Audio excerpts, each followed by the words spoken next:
Alexandre. Se eu tiver algum problema, eu até troco o celular, vamos ver. Tá, coisas da tecnologia. É. Mas acho que agora todo mundo está vendo a gente, ouvindo.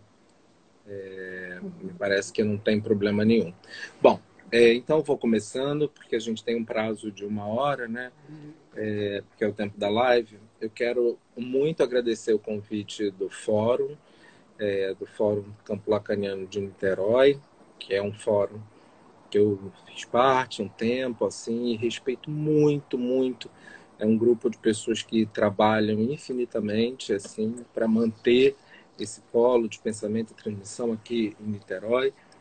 Então, eu quero agradecer muito a Ingrid, a Priscila, a Tereza, a Denise, que são da atual gestão, e, obviamente, eu quero desejar vida longa ao Fórum de Niterói, especificamente pelo trabalho que tem feito.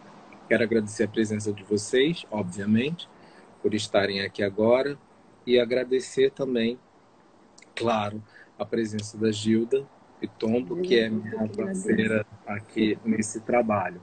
Na verdade, o tema que nós escolhemos é mais uma provocação, especificamente, né? É um inquietante agora.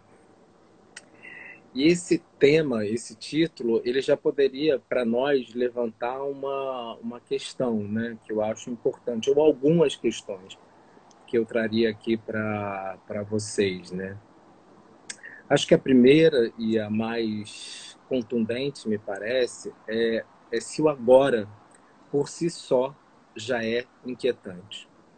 Se a ideia de inquietante agora são elementos, né, indissociáveis. Ou, de outra forma, pensando no contemporâneo, e contemporâneo é essa experiência da vida na presentidade do presente, se essa experiência de vida, de alguma maneira, ela já não é natural, esse elemento inquietante ou familiar. Na verdade, é claro que hoje a gente vive uma situação pandêmica, né? Todo mundo está atravessando isso no mundo todo, claro que de formas distintas e variadas. Mas considerando essa situação pandêmica, a gente poderia também colocar uma questão assim, o que é esse inquietante? Ou, de outra forma, onde está o infamiliar, o estranho, o inquietante na situação de pandemia que a gente vive hoje? É claro que vocês, alguns devem saber, em sua maioria, e para quem não sabe, a gente está fazendo referência, eu estou fazendo referência especificamente a um texto do Freud chamado, ele já foi traduzido de algumas formas, né? Como inquietante, como estranho, como infamiliar. Na verdade, o que o Freud faz nesse texto é estabelecer, muito, estou sendo bastante simplório, mas ele vai estabelecer uma relação especificamente entre o que é familiar e o que é não familiar. Ou melhor dizendo, entre aquilo que é estranho e aquilo que não é estranho. Ele vai, inclusive, a partir da palavra em alemão heimlich, familiar, pensar a ideia de não familiar, unheimlich, né? O que é interessante, principalmente nessa primeira parte do texto, é como o estranho e familiar, né? Eu prefiro talvez usar essas duas palavras, né? Como o estranho e familiar, eles guardam relações muito íntimas, né? E consideravelmente diretas às vezes, relacionais em certo sentido. Isso talvez seja a grande contribuição da parte inicial desse texto do Freud. A última edição que a gente tem em português, que vai ser traduzida como infamiliar especificamente, a gente pode detectar em um determinado momento, eles vão dizer que tratam-se, né, a relação entre estranho e familiar, ou infamiliar e familiar, dois círculos de representações sem serem opostos. e ainda assim que são alheios um ao outro. Isso é Freud. É claro que a tradução, eu acabei de fazer um artigo sobre isso, vai falar um pouco e vai traduzir a Vorstellung, que é o termo em alemão usado nesse texto, como representação. Mas eu havia ficado um pouco incomodado com essa ideia pura de representação, e é claro que a tradução ela é perfeita, porque ela é fiel ao Freud, ao texto de Freud, à tradução freudiana, mas, de alguma maneira, se você procurar nos dicionários da língua alemã, Vorstellung pode ser, inclusive, representação, ideia, concepção e performance. E aqui eu, de alguma maneira, até prefiro, em certo sentido, pensar numa ideia de performativo. Performativo como aquilo que está em ação contínua.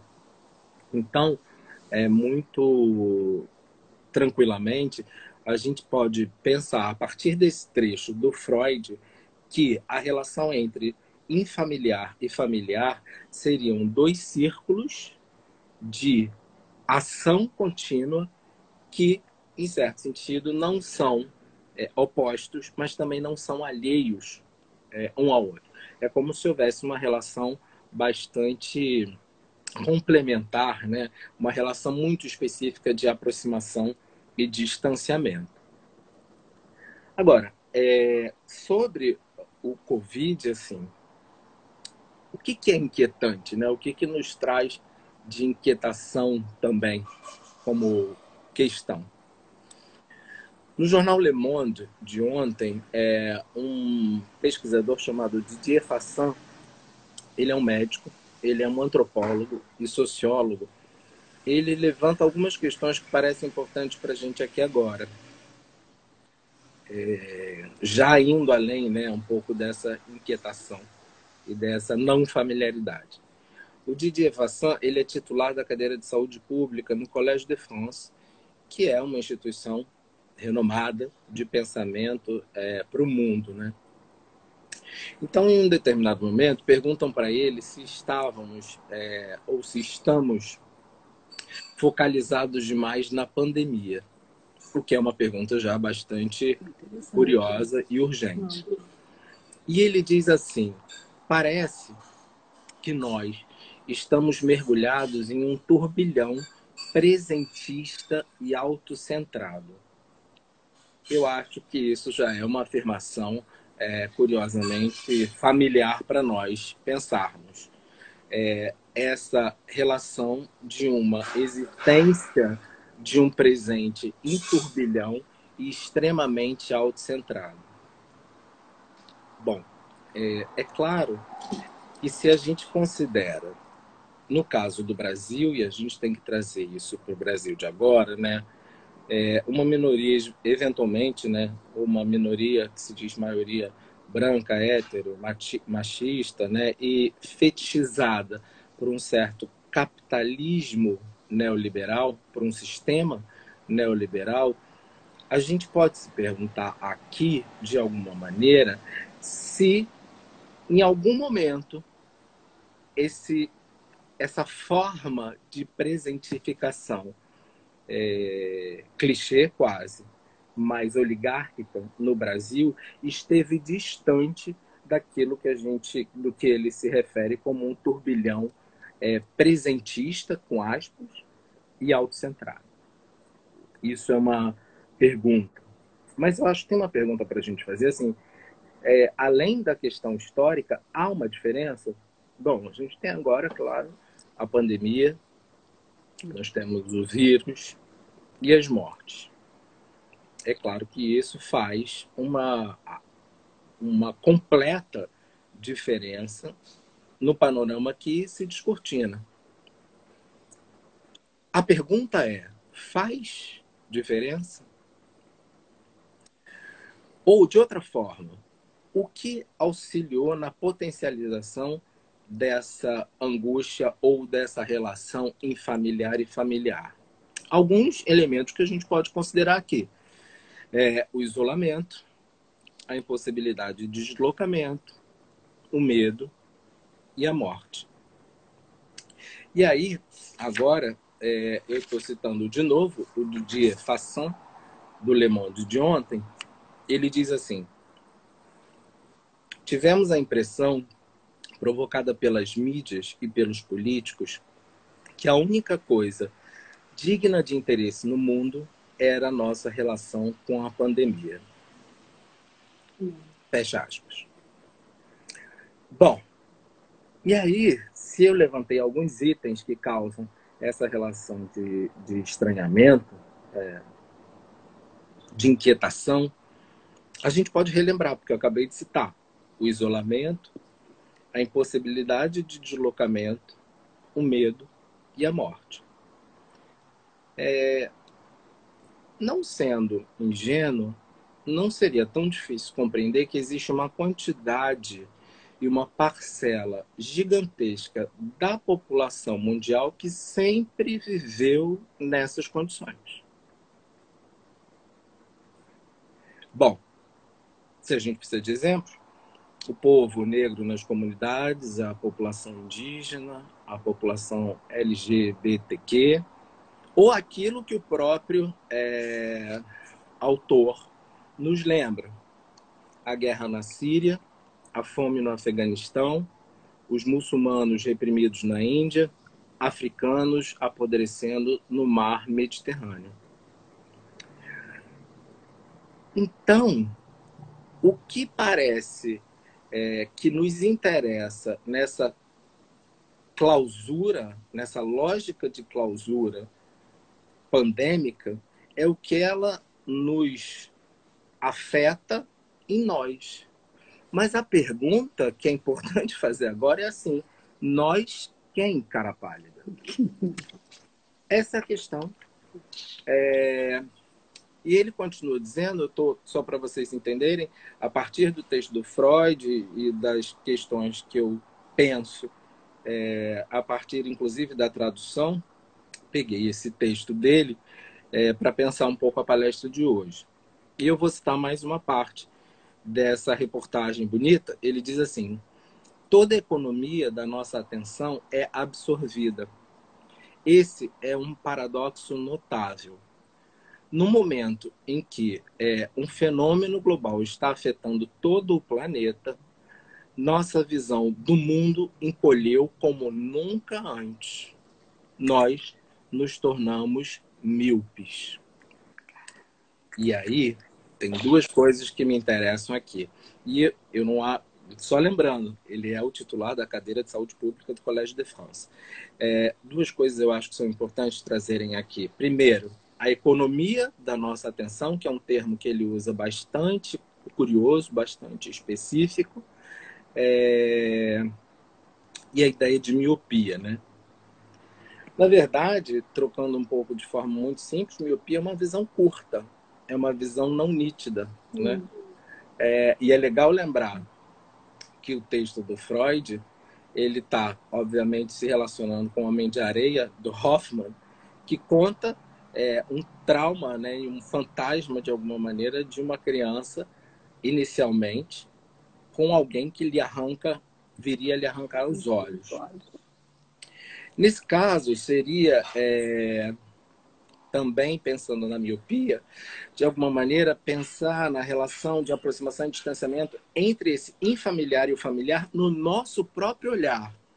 O que nós fomos capazes de enxergar, como indivíduos, como brasileiros, como cidadãos, como profissionais, inclusive pesquisadores e psicanalistas. Mas essa miopia que ele faz referência não é uma miopia de agora.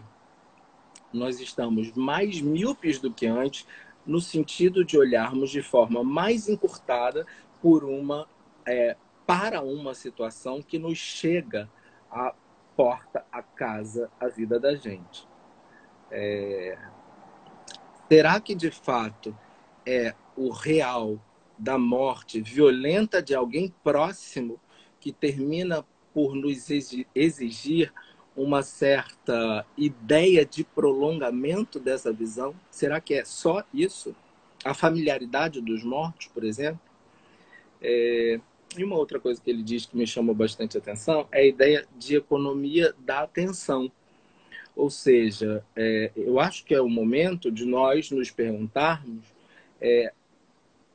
ao que a nossa atenção esteve e está voltada para. Qual é a economia de atenção que te sustentou, que me sustentou, que nos sustentou como agentes. Então, de alguma maneira, esse inquietante, ele me parece possível, esse infamiliar, se pensado de algumas maneiras que se relacionam, né?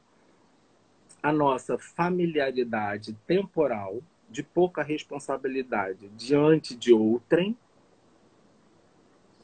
ou a presença maciça e da ordem do real de nossa pouca habilidade política. Ou também, numa outra forma, a óbvia e trágica falência das antigas estruturas que talvez no começo de 2019, ou no fim de 2019, embora a tragédia já se colocasse como uma questão, achássemos ainda como possível essas estruturas, essas antigas estruturas. E, de novo, surge essa pergunta para nós. Essa compreensão do infamiliar, familiar em nós, que sempre foi parte da estranheza de vida de diversos grupos minoritários, que talvez, em termos populacionais, sejam muito, muito maiores do que uma certa maioria branca, inclusive, só se deu quando se coloca uma presença in loco da morte, ou, de outra maneira, é a presença da ausência da morte que traz a compreensão de uma inquietação que é histórica nos povos minoritários e que, de fato, a psicanálise talvez não tenha atentado de maneira digna ao longo dos últimos 10 anos, por exemplo. É claro que se há uma possibilidade de pensar em futuro, é claro que eu acho que o Ailton Krenak é lindo e ele tem uma certa esperança no devir e assim por diante, mas eu acho que eu não sou tão otimista. De qualquer maneira, é importante a gente pensar na necessidade urgente de repensarmos as nossas práticas, inclusive tendo coragem para que nós possamos nos despedirmos delas. E mesmo que isso implique em algumas reviravoltas. Uma reviravolta de status, financeira, social, pública, clínica, intelectual. Quando a gente diz o mundo não volta a ser normal, não é essa a questão. A questão é, o sistema pode voltar a ser. A questão é que as nossas estruturas, se lúcidas, entre aspas, conseguirem ser, elas não serão mais da mesma forma, espera-se, né? Por outro lado, como eu disse que eu não sou muito otimista, no caso do Brasil, especificamente, esse panorama de horror, de deboche que existe e que é autorizado por uma parte considerável da população, que eu hoje chamo de uma oligarquia moral, isso já dá tônica do que nós fomos. Eu criei esse termo irônico, que não é nada irônico, chamado de oligarquia moral, porque a oligarquia ela se acredita privilegiada. É aquele status do VIP, do que tem o seu espaço determinado nas festas, da pulseirinha. Essa oligarquia moral, ela acredita que ela faz parte de uma minoria eleita. E isso, no caso do Brasil, tem gerado o que a gente vive, né? E como brasileiros, talvez seja importante nos perguntarmos se nós não estamos fazendo parte disso. Eu vi uma conferência hoje da Elizabeth Rudnisco. A primeira coisa que ela falou assim: vocês estão vivendo. Ela falou isso. Eu quero agradecer aos brasileiros que estão assistindo a live pelo tanto de sofrimento que vocês estão tendo que lidar e atravessados por um governo psicopata. Ela fala isso. Tá gravado. Bom, Se houvesse uma possibilidade, de alguma maneira, eu acho que sim, é importante que a gente continue a investir, em certo sentido, nas micropolíticas, como a Sueli Rounet já falou há muito tempo, investindo em possibilidades macropolíticas. A gente não pode desconsiderar uma tradição histórica do declínio do homem público, como o Richard Sennett vai falar bastante fortemente. Ou seja, é trabalhar micropolítica para reinventar, mesmo com toda a tragicidade possível, o macro, e que, de alguma maneira, ainda assim, talvez, isso seja capaz de provocar algumas respirações possíveis, mesmo que o sufocamento seja inevitável. É isso, e agora eu passo a palavra para a Gilda, para a gente continuar a conversa. Muito bom, ainda levantou questões, mas eu queria agradecer muito o convite ao Campo Lacaniano de Niterói, Inge, Denise. Muito obrigada, muito legal estar aqui hoje com o Alexandre. E fiquei pensando na minha contribuição, né, Alexandre, em relação a esse tema, né, tão devastador que estamos vivendo. E aí, lendo um texto do Agamben, falando da Itália, né, dizendo que lá está tendo um colapso ético e político em relação à doença, né, em relação ao vírus, e ele também muito comovido de perceber que os mortos estavam sendo queimados sem poder ser enterrados, ele apontou para Antígona. E eu venho estudando no seminário, até com a Ana Laura, que até indico vocês a participarem, que está sendo muito bacana esse seminário, que estamos estudando Antígona. Então, o que eu trouxe aqui hoje para pensarmos, né, duas questões, porque o mito da Antígona é imenso. O Lacan tem um seminário da ética que ele aprofunda esse mito. Mas, assim, eu presumo que as pessoas já conheçam, já tenham lido. Se não leram, vale a pena agora, né, nesse momento. Vou fazer um resumo para vocês me acompanharem. Sófocles escreve, né, uma trilogia em 440 anos antes de Cristo, que é Édipo Rei, que eu trabalhei na minha dissertação de mestrado lá com o Antônio Quiné, que até foi no momento que ele colocou no teatro o Édipo Rei, depois o Édipo em Colono, quando o Édipo tira os olhos, ele vai para Colono, e aí Antígona, que é a trilogia. Bom, Antígona é filha de uma relação incestuosa de Édipo com Jocasta, tiveram 4 filhos. 2 homens e 2 mulheres. Os 2 homens, que é o Polinice e Teócles, eles brigam, né, no amor ao poder, naquela disputa pelo poder. Um ataca Tebas e o outro defende, e nisso os 2 morrem. Creonte se torna rei, porque as duas, né, Antígona e Ismênia, não poderiam assumir, então o tio assume, um tio tirano, sobe ao poder, e exige quer dizer, ele se recusa a enterrar Polinice. Ou seja, o cadáver dele vai virar carniça para que os bichos possam comer e, enfim. Essa desumanização, né, fere a todos nós. Esse crime contra a humanidade, que você não poder enterrar o seu morto, né, o seu ente querido, transformar o cadáver em carniça, é algo de uma violência, de uma desumanidade, que Antígona insurge um ato ético, fazendo valer o desejo dela de enterrar o irmão. É isso que esse mito nos traz, né? É a origem da ética. E esse tema que eu pensei em trazer, vamos falar sobre isso, assim, nessa interlocução aqui, eu acho que nunca foi tão necessário falar sobre ética, né, nesse momento que estamos vivendo. E a Antígona é o mito da origem da ética. Né? Ela, com o desejo puro, ela faz valer, ela vai contra o tirano, né, sabendo que ela vai pagar com a vida dela, ela sabe que vai morrer, né, ela abre mão dos bens, ela era virgem, ela não teve filhos, isso tudo no texto ela, né, diz, mas aquele ato, né, ela vai fazer valer e é como se ela fizesse, né, dessa dignidade ao cadáver. Né?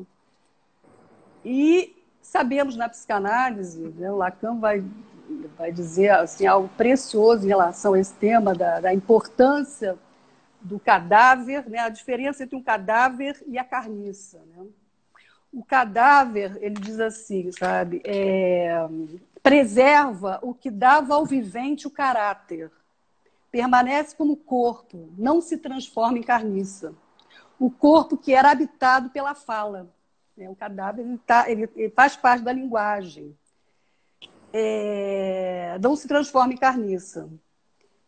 E você, através do ritual, né, do enterro, porque desde que o mundo é mundo, desde que o homem, né, existe o ritual de você poder enterrar seus mortos. Tem uma função simbólica que é fundamental para o ser humano, que é o que nos humaniza, que é esse ritual. Né? E Creonde, quer dizer, o que ele quis, né, com o ato dele, ele quis apagar o Polinices, né, como se ele pudesse aniquilar realmente a existência daquele sobrinho que era o inimigo dele, né? E ele então, mas a Antígona ela faz valer mesmo com isso que eu acabei de falar.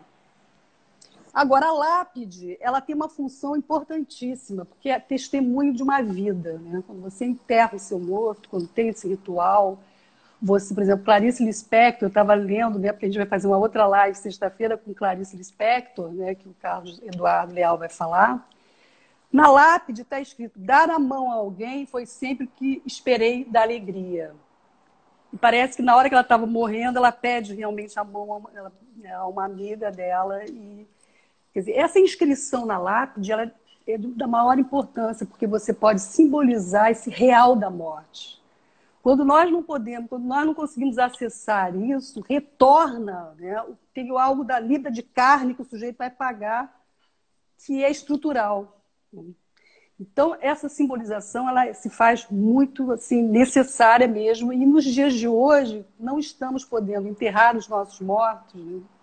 Quando você falou em inquietação, quer dizer, o que me fisgou, o que me capturou foi aí mesmo, né, Alexandre, que eu tenho escutado amigas queridas perdendo seus pais, enfim, uma série de atravessamentos que você... Como que você vai elaborar aquela perda? Né? Você fica sem recursos. E precisamos das palavras, precisamos dos rituais. E aí eu lembrei de João Bosco, falando de Aldir Blanc. Ele disse que iria cantar as canções feitas pelos dois enquanto ele tiver força. João Bosco declarou que uma pessoa só morre quando morre a testemunha. Então, precisamos de testemunhos, precisamos de rituais de passagem, memórias, de canções, para dar humanidade à nossa existência. E Antígona, então, o que ela representa? Quer dizer, ela, com o ato dela ético, ela foi assim, uma coveira. Né? Ela tem essa função, como é que eu te botei assim? Enterrar os mortos é uma questão humana. Quando você assiste na televisão aqueles corpos empilhados assim, na vala, né, o que está acontecendo, eu te confesso que eu não tenho nem condições de ficar assistindo, porque é algo que realmente me toma mesmo, é um horror, né? É do horror o que estamos vivendo. E a importância de poder falar sobre Antígona, de ter Antígonas insurgindo com essa questão ética nesse momento. Né? A gente estava falando aí, a gente nem vai entrar nessa questão política, porque senão a gente se perde, o tempo nosso é curto também, né? Mas não tem como também a gente não tocar, não esbarrar em questões complexas. Né? Então, a Antígona ela nos mostra a dignidade do coveiro. Tem um texto do Edson Souza que chama Antígona e o Valor do Coveiro. E diz assim: enterrar os mortos é quase tão antigo como o próprio ser humano. Nesse ritual, cuidamos da memória de quem morreu e nos pacificamos com a dor de uma perda. De certa forma, somos todos coveiros, quando estamos presentes em uma cerimônia de enterro. Hoje, mais do que nunca, temos que lembrar realmente de Sófocles e Antígona. Quer dizer, essa questão, assim, quer dizer, ela foi uma coveira no seu ato ético. Não sei se isso fica claro, né? Assim, mas é interessante, importante isso. Quer dizer, fazendo valer a humanização do cadáver de seu irmão. O que ela faz, quer dizer, quando ela se opõe, né, à lei do tirano, ela eleva, ela vai contra para fazer valer, né, a humanidade daquela vida ali. Né? E não vai se transformar num bicho, não vai, ela não vai permitir que isso aconteça, né? Ali no ato dela, ela consegue, né? E a atitude dele, do Creonte, que representa o tirano, ele incorpora esse perfil do tirano mesmo, né? Que evidencia o desprezo pela vida, já que o ato fúnebre é um ritual de vida. E isso eu achei muito interessante, sabe, Alexandre? Você sabe que no ritual, assim, nos cemitérios judaicos, eles vão para o cemitério para poder celebrar, para poder testemunhar a vida e não a morte. Nos campos de concentração, aqueles mortos todos, que você não tem como falar deles. Então, eles vão no cemitério para falar da vida, né? Da importância de você contar histórias, poder testemunhar sobre aquela vida. Ter essa função. Né? Creonte, ele destila o ódio. Ele diz assim para Antígona: o inimigo nunca é amigo, nem quando morre. E Antígona responde: minha pessoa não foi feita para compartilhar o ódio, as intrigas, mas o amor. E aqui eu acho também outro ponto importante assim, no mito que eu estou trazendo. Primeiro, essa questão da ética, né? Ela ali como uma coveira fazendo valer esse cadáver e não a carniça. E agora essa questão que é fundamental, que é a questão do amor. Né? Mas você sabe que o Lacan ele vai chamar, né, que existem 3 paixões do ser, que é a ignorância,